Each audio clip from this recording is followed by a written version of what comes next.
We begin with breaking news here tonight at 5. Hello, everybody, and thanks for joining us. I'm Doug Proffitt. It has been a tense 2 hours in the capital city of Frankfort, but tonight, the news of relief and the investigation into a false report of an active shooter today. A heavy police presence this afternoon right outside the Kentucky Transportation Cabinet building and the nearby Mayo Underwood building in Frankfort on Miro Street. These are not far from the state capitol. Everybody evacuated after reports of the possible active shooter, which Kentucky State Police have now determined to be a false report. Kentucky Governor Andy Beshear tweeting out just a little while ago, quote, "Our priority is the safety of our people, and I am personally grateful to our law enforcement for swiftly responding and ensuring everyone is safe. We'll continue to keep Kentuckians updated as information is available." We have sent a team of reporters to Frankfort. They got there just a while ago. WHAS11's Connor Stefan is right now in the area. Connor, I know the evacuations happened a couple of hours ago, but are people still in the streets there? What are you seeing? Doug, it was almost perfect timing just as we came on the air, just as you were speaking.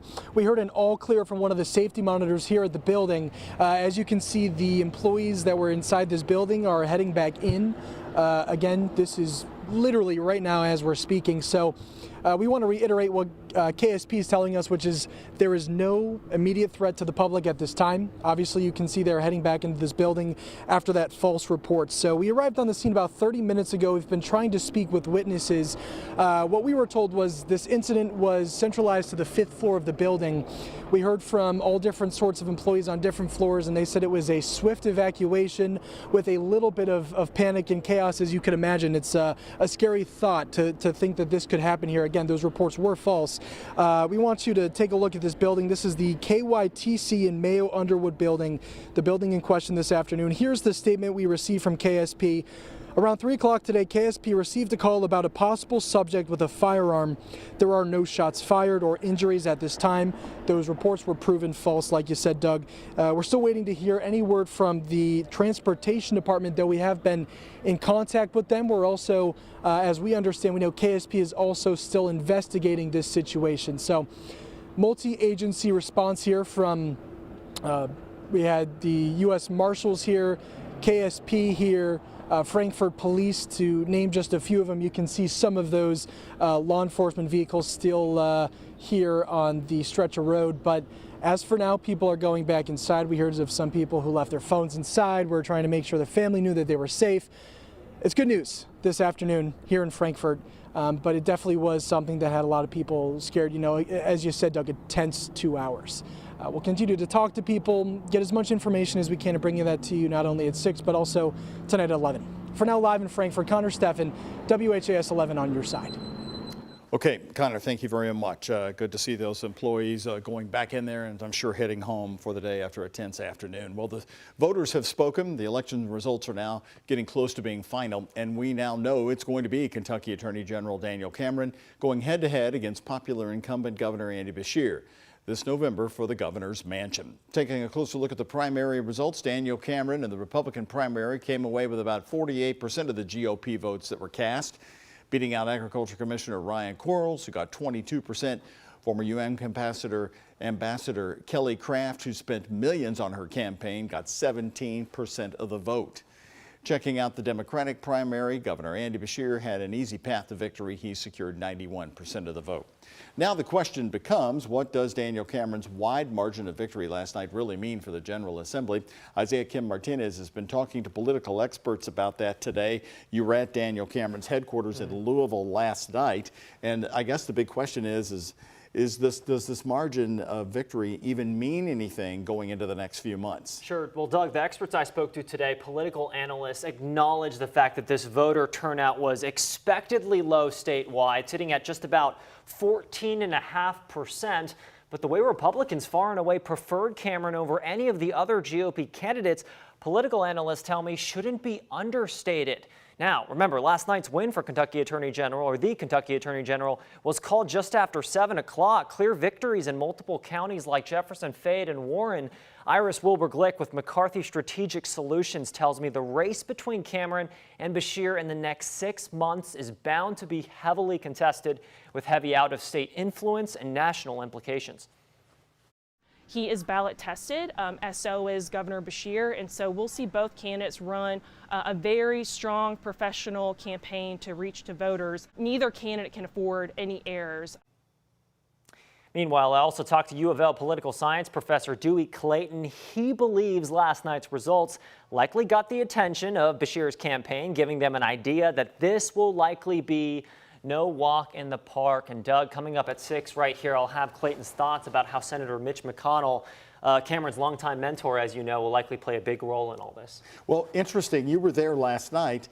Daniel Cameron didn't waste any time in bringing up Donald Trump. Not at all. And as you know, Kentucky, as Dewey Clayton described it, is Trump country, as you could say. And the latest polls we saw, some from the primary, showed how highly favored he still is here in the state. So it's likely that, of course, Daniel Cameron, the person that he endorsed here for governor, will be likely those will come together here, play a heavy role. And of course, we do know, we have seen the evidence of the past elections that there are anecdotally, Republicans telling us they will vote for Governor Andy Beshear, especially in Western Kentucky.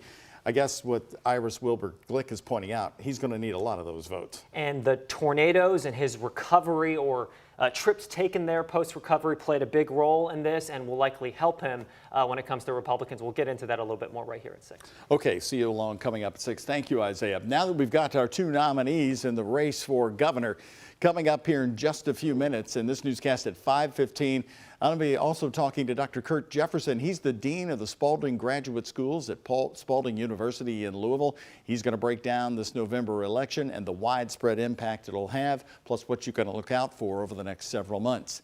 And our election team at WHAS11.com is in the newsroom, still working hard right now. They've been updating those totals for all of the races. Take a closer look at the results. Download the free WHAS11 app. Click on Primary Results at the top of the page. Also last night, Louisville's Norton Healthcare leaders talked about what they are calling a cyber event that took place over a week ago. The event forced Norton to take many systems offline, and in some cases they have returned to using pen and paper. Some appointments and surgeries are being impacted, and now they say the FBI is investigating. Norton Healthcare says they're working around the clock to get answers and are still trying to determine the extent of what information may have been accessed last Tuesday. At no point did an external force take control of or shut down our network. All of our facilities remain open and patient care continues. Despite the fact that the event happened last Tuesday, Norton said last night that they are still trying to get to the bottom of the impact on patients. We are analyzing each application thoroughly to determine if there is a security risk before we bring any of those applications back online. This cyber investigation has caused surgeries to be rescheduled in Norton, with online prescriptions impacted as well. However, patients are still encouraged to show up to their appointments unless they're told otherwise. Patients can also call their providers for written prescriptions, and if that doesn't work, providers can help find another solution. Happening today, after a nearly 40-year career with the Louisville Fire Department, the Chief Greg Frederick is retiring, he announced today, and Louisville Mayor Craig Greenberg made the announcement with Frederick standing nearby, and he also ushered in the new replacement, the new fire chief. WHAS11's Bobby McSwine was there and tells us the history that makes his farewell bittersweet. Whiskey Row, as we know and love, may not have been here today if it wasn't for the leadership outgoing Fire Chief Gregory Frederick displayed nearly 8 years ago, one of the moments that defined his decades-long career. It was literally a square city block. So when you have fires of that magnitude, one of the things you have to have is great leadership in all positions. And Frederick says he's looking forward to someone new at the helm. Mayor Craig Greenberg announcing Frederick's retirement at a press conference Wednesday. So Brian, welcome, and we are so excited for your leadership beginning August 1st.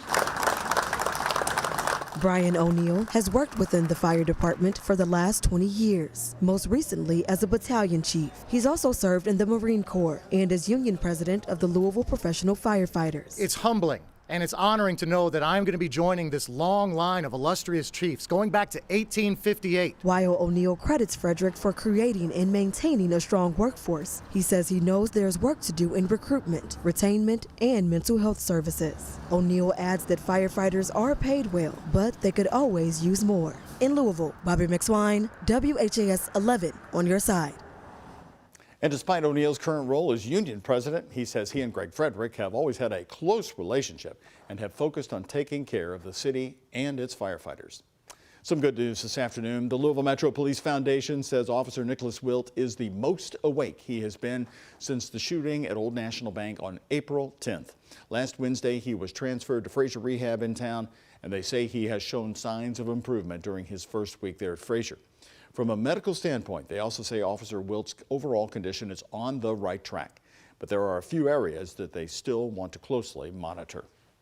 And we now know who is going to be the next Jefferson County Commonwealth's attorney. Kentucky Governor Andy Beshear today appointed Jarena Weathers to the position.